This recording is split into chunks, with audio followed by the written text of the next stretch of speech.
আসসালামু আলাইকুম ভাই। এই যে দেখতেছেন এখানে পাঁচতলা বাড়ি।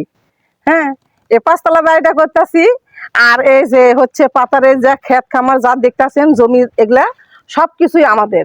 আর আমার বোন মনে করেন যে 17 বছর থাকা আসছে ইতালিতে। ওর টাকা দিয়ে কিছু জায়গা জমি আরো বেশি করে কিনছি। আর আমার বাবারও কিছু আছে এখানে জমি জমা। তো এই পাঁচতলা বাড়ি করতেছি আমার বোনের জন্য। আমার বোনটাকে আমি বিয়ে দিব, যে কোনো একটা ভালো একটা ছেলে, আমার বোনের পছন্দ মতন একটা ছেলে, মানে গরিব হোক, মানে রিক্সাওয়ালা হোক আর ভ্যানওয়ালা হোক, আমার বোনের মতো মনের মতো একটা যখন ছেলে পাই, তাহলে আমার বোনটারে বিয়ে দিয়ে এই পাঁচতলা বাড়িটা যেটা করতেছি, সর্বপ্রথমে ওই জামাইরে আমরা ওই মনে করো যে পাঁচতলা বাড়িতেই উঠাবো। এর জন্য আমার বোন দেখতেছে একটা বোনের মতো একটা ছেলে। আপনারা যখন কেউ কোনো রকম ভালো মন্দ একটা ছেলে থাকেন, তাহলে আমার বোনের জীবনে চলে আসেন, আমার বোনের পাঁচতলা বাড়ি দিয়ে দিব। এটা আমি বলছি ওর বোন হয়ে, কি রে, তাই না? আমি আবারও বলতেছি যে আমার বোন যেগুলো বলে সব সত্যি। অনেকে দেখা যায় খারাপ খারাপ কমেন্ট করেন যে এগুলা চিটারি বাটপারি, তাই না? অনেক সময় দেখা যায় আপনারা ইনবক্সে বলেন যে এটা চিটারি বাটপারি, মিথ্যে কথা, এটা সব বাটপারি। মানে আপনারা হলো ইয়েতে ভিডিও বানাইতেছেন এটা বাটপারি করে চিটারি করে। জি না, যেহেতু আমার বোন বলতেছে, এরপর যদি আপনার যদি বিশ্বাস না করেন তা আমার করার কিছু নাই। তো আমি এখানে ফ্ল্যাট বানাইতেছি পাঁচতলা, তো এখানে বিয়ে করে আমার স্বামী আমি এখানেই থাকতে চাই যদি আমার ভাগ্যে আর আসে। বিশ্বাস না করলে আপনারা একটু এই সাইডটা দেখান, দেখেন যে আমরা পাঁচতলা ফ্লাইটের ইয়ে দিচ্ছি, ওটা আপনারা দেখে লন যে এটা মিথ্যা কথা নয়, তাই না? অনেকেই না আমার বলে, মানে আমার বাড়ি ইনবক্সে আসে বলে যে হলো আমি কিনা টাকা পয়সা লোভে কিনা এই ভিডিওগুলো বানাই। ভাই এটা আপনারা ভুল বলেন।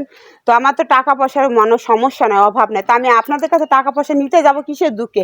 হ্যাঁ, এটা হতে পারে যে আমার একটা ভিডিও ডাউনলোড দিয়ে মনে করো আপনাদের কাছে পাঠায়, এটা দেখায়, অনেক মেয়েরা এটা করতে পারে, অনেক ছেলেরাও করতে পারে। দেখা যায় যে যেমন আমি ইটালি প্রবাসী, দেখা যায় রুনার এই ফোনটার নাম্বারটা দেন কি তার সঙ্গে কথা বলেন, তো তারা তখন বলে যে ওনার সাথে কথা বললে কিনা আমাদেরকে আগে 5,000 টাকা দিতে হবে। এগুলো করে আমাদের দিয়ে কিন্তু তারা ব্যবসা করে। কিন্তু ভাই আমি না, আমি এগুলো করি না, আমার কিন্তু টাকা পয়সার অভাব নাই।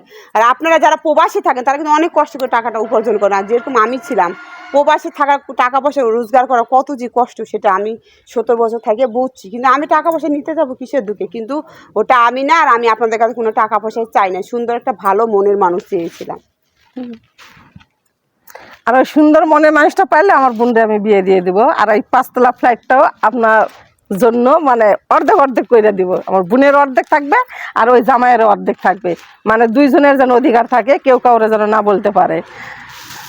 কিন্তু আর একটা কথা আমি বলতে আপনাদের ভুলে গেছিলাম। তো যারা যদি আমাকে যদি কেউ বিয়ে করে, তো এই যে সম্পত্তি যেটা বললাম যে বাড়ি জায়গা জমি লিখে দেবো, কিন্তু হ্যাঁ বিয়ে করার 15 দিন কিংবা 1 মাস কিংবা 3 মাস পরে, কারণ দেখা লাগবে যে সে আমার সাথে সংসার করতে পারবে কি পারবে না। কারণ অনেকের সময় দেখা যায় যে আমার জীবন আসলো, আমার সম্পত্তি লিখে নিয়ে চলে গেল। কারণ আমি মানুষের কাছে মান সম্মানটা হারাইলাম। আর দেখা গেল যে কিছু কিছু ছেলেরা আছে, এটা মন খারাপ করার কোনো কিছু নয়, মানে কিছু কিছু ছেলেরা আছে যে আজকে আমি রুনারে বিয়ে করবো, কালকে সম্পত্তি নিয়ে চলে যাবো। কিন্তু আমি 3 মাস, নাহলে 1 মাস, নাহলে 2 মাস দেখবো যে উনি আমার সাথে সংসার করতে পারবে কি না।